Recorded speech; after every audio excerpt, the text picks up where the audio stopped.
Hello ನಮಸ್ಕಾರ, ನೀವು ನೋಡ್ತಾ ಇದ್ದೀರಾ ನ್ಯೂಸ್ ಫಸ್ಟ್. ನಾನು ರಕ್ಷತ್ ಶೆಟ್ಟಿ. ಈಗ ಹೆಡ್ಲೈನ್ಸ್.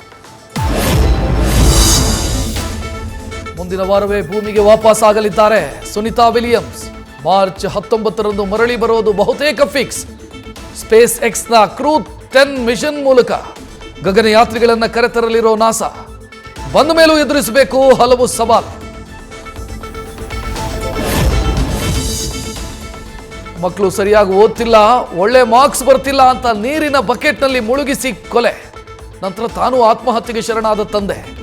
ಆಂಧ್ರ ಪ್ರದೇಶದ ಪಶ್ಚಿಮ ಗೋದಾವರಿ ಜಿಲ್ಲೆಯಲ್ಲಿ ನಡೆದ ಮನಕಲುಕೋ ಘಟನೆ.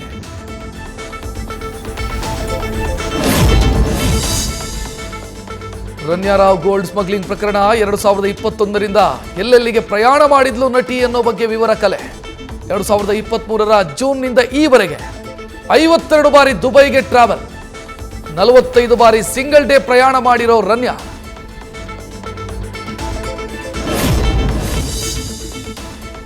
ರನ್ಯಾರಾವ್ ಕೇಸಲ್ಲಿ ಸಚಿವರ ಭಾಗಿ ಬಗ್ಗೆ ಚರ್ಚೆ. ಕಾಂಗ್ರೆಸ್ನಲ್ಲೂ ಇದರ ಬಗ್ಗೆ ನಡೀತಾ ಇದೆ ಗುಸುಗುಸು.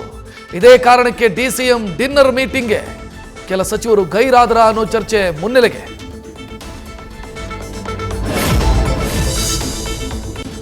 ಸದಾಶಿವನಗರ, ಚಾಮರಾಜಪೇಟೆ ಅಂತಾರೆ ಸೆಂಟ್ರಲ್ ಏಜೆನ್ಸಿ ತನಿಖೆ ಮಾಡ್ತಿದೆಯಲ್ಲ, ಇದರಲ್ಲಿ ಯಾರ ಸಹಾಯವೂ ಇಲ್ಲ, ಬಿಸ್ನೆಸ್ ಅಷ್ಟೇ.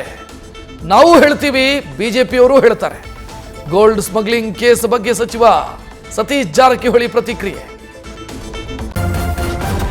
ನ್ಯೂಸ್ ಫಸ್ಟ್, ನಿರ್ಭೀತಿಯಿಂದ ನಿಮ್ಮ ಪರವಾಗಿ.